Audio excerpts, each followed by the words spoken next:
अस्सलाम वालेकुम दोस्तों, मैं उस्मान जापान मशीनरी स्टोर से। जापान मशीनरी स्टोर आपका जाना माना इदारा है जो कई दिहाइयों से आप लोगों की खिदमत में पेश है, जो किसानों के लिए और हर आम आदमी के लिए स्मार्ट टूल्स आप लोगों को प्रोवाइड करता है, जिससे आपकी रोज़मर्रा की ज़िंदगी के काम आसान और साथ ही साथ कई लोग उससे बसरे रोज़गार भी होते हैं। एक बहुत ही माकूल सी इन्वेस्टमेंट से वो लोग अपना एक नया कारोबार शुरू करते हैं। उसी हवाले से आज हम अपनी एक नई प्रोडक्ट के बारे में आपको बताने जा रहे हैं, जो कि 2-in-1 मशीन है। पहला मकसद उसका वॉशिंग पर्पज़ है, जो कि आप बहुत ही माकूल पैसों के अंदर एक नया सर्विस स्टेशन का काम स्टार्ट कर सकते हैं, छोटे मोटे इलाकों के अंदर, देहातों के अंदर। जैसा कि इस मशीन के बारे में मैंने आपको बताया कि ये 2-in-1 मशीन है। इसका मॉडल हमने रखा हुआ है high pressure washer model JMS 1.0। इसके अंदर JMS 2.0, 3.0 इससे बड़े मॉडल भी हैं, वो आपको हमारी इंशाल्लाह नेक्स्ट वीडियो के अंदर देखेंगे। सबसे पहले इस मशीन की वर्किंग वीडियो की तरफ चलते हैं, फिर मैं आपको इस मशीन के डिस्क्रिप्शन, इसको चलाने का तरीका वो आपको बताऊँ।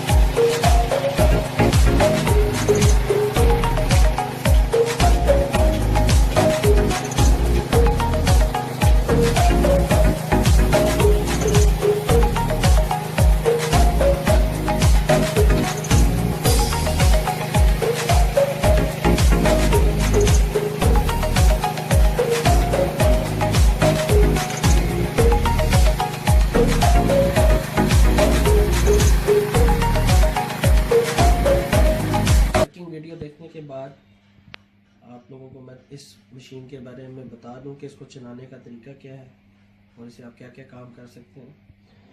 ये इसका पेट्रोल इंजन है। इस पेट्रोल इंजन के अंदर आप पेट्रोल डालेंगे। पेट्रोल डालने के बाद इसका ये ऑन ऑफ स्विच है। यहाँ पर ये ऑफ पोजीशन पे है, यहाँ पर ये ऑन पोजीशन में है। उसके बाद इसको चलाने से पहले ये इसका पेट्रोल कॉक है। यहाँ पर इसका पेट्रोल बंद है, इस पोजीशन में इसका पेट्रोल ऑन है। ये इसका एक्सीलेटर है। इसको आप जितना आगे करेंगे इंजन रेस होगा, जितना पीछे करेंगे इंजन स्लो होगा। स्टार्टिंग से पहले आप इसकी इंजन को स्विच ऑन करें, पेट्रोल ऑन करें, थोड़ा सा इसको स्टार्टिंग से पहले एक दफ़ा चोक करें, थोड़ा सा एक्सीलेटर करें और इस रोड से इसको खींच कर स्टार्ट करें। जैसे इंजन स्टार्ट हो जाएगा तो आप इस चोक को वापस कर देंगे। ये तो हो गया इंजन को स्टार्ट करने का तरीका। अगर पंप के हवाले से मैं आपको बताने जाऊं तो ये बेसिकली आपने इसको स्टार्ट करने से पहले ये इसकी ऑयल डालने की जगह है। इसके अंदर आपने 1 लीटर ऑयल डालना है। ऑयल डालने के बाद इसको जो चलाने का तरीका है पड़ा, इंजन को स्टार्ट करने से पहले इसकी कुछ एहतियातें आपने उसको ज़रा गौर से समझ लेना ताकि आपको किसी किस्म की परेशानी ना हो। ये इस पंप का बेसिकली इनलेट है। यहाँ से पंप ने पानी को इनटेक करना है, किसी भी लिक्विड फॉर्म को इसने यहाँ से अपने अंदर लेके जाना है। इस पाइप को अगर आप देखेंगे तो इस पाइप के आगे एक फ़िल्टर भी दिया हुआ है, जो कि आप किसी भी ड्रम के अंदर, टैंकी के अंदर, होज के अंदर, किसी जगह पे भी रख सकते हैं जहाँ से इसने लिक्विड को अपने अंदर खींचना है। एक चीज़ का ख़ास ख्याल करना है कि जब आप इस मशीन को चलाने लगें तो ये इस मशीन का कंट्रोल वाल्व है। कंट्रोल वाल्व से मुराद कि इसने आपके प्रेशर को कंट्रोल करना है आपकी गन के ऊपर या आपकी नोज़ल के ऊपर, जहाँ से आप प्रेशर बाहर पानी का ले रहे हैं।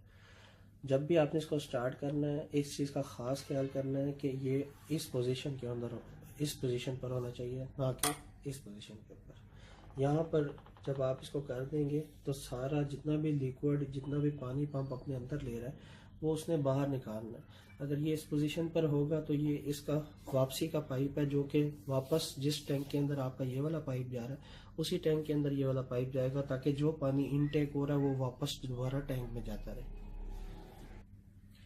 और साथ ही इस कंट्रोल वाल्व का जो काम है वो ये है कि आप जितना भी प्रेशर अपनी गन के ऊपर या नोज़ल के ऊपर लेना चाहते हैं, इसने इसको भी कंट्रोल करना होता है। मिसाल के तौर पे जब पंप चल गया, आपने इसको नीचे कर दिया, तो आपकी जो नोज़ल होगी इस नोज़ल के अंदर पानी आना शुरू हो गया। अब मिसाल के तौर पे अगर पंप पानी ज़्यादा अंदर ले रहा है और इस नोज़ल से सारा बाहर नहीं आ रहा, तो पंप के ऊपर या इंजन के ऊपर लोड आएगा। उसका एक तरीका कार है, उसका तरीका ये है कि आप इस कंट्रोल वाल्व की एक एडजस्टमेंट है, इसको आप यहाँ से लूज़ करें।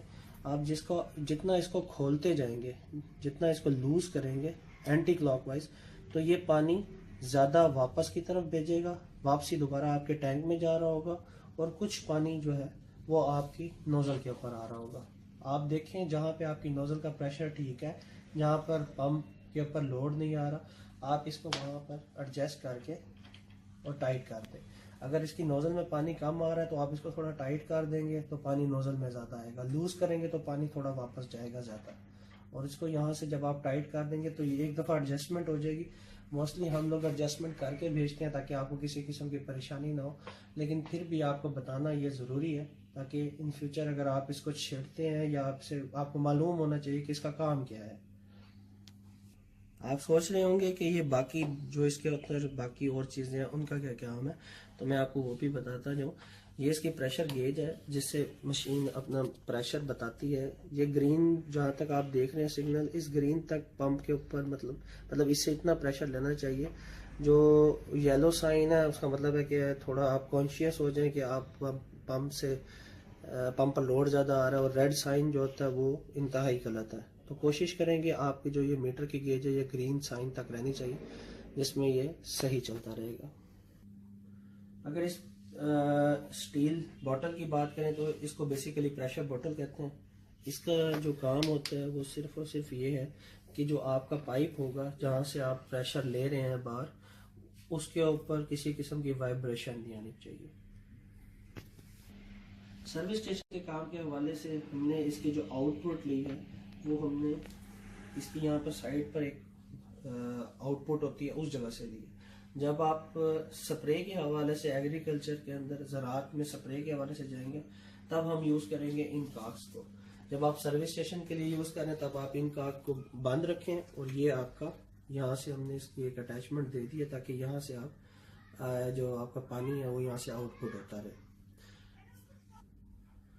इसकी एक मेन एहतियात जो है वो इसके ग्रीस कप हैं, इनको ग्रीस कप बोलते हैं। ये 3 होते हैं क्योंकि इसके अंदर 3 पिस्टन या 3 प्लंजर होते हैं जो कि मिल के एक प्रेशर बना रहे हैं, लिक्विड फॉर्म को प्रेशर में कन्वर्ट कर रहे हैं। तो उनके लिए ये ग्रीस कप दिया गया है। इसके अंदर ग्रीस फिल होती है, मैं आपको खोल के दिखाता हूँ।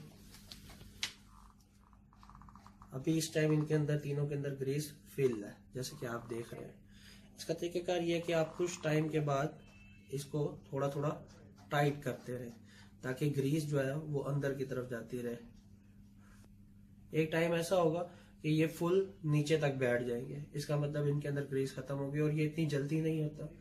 तो इसको ये है कि जैसे जैसे आप पंप को चलाते रहें थोड़ा थोड़ा आप इनको टाइट करते रहें ताकि ग्रीस पिस्टन के ऊपर लगती रहे और पिस्टन खुश्क नहीं चले।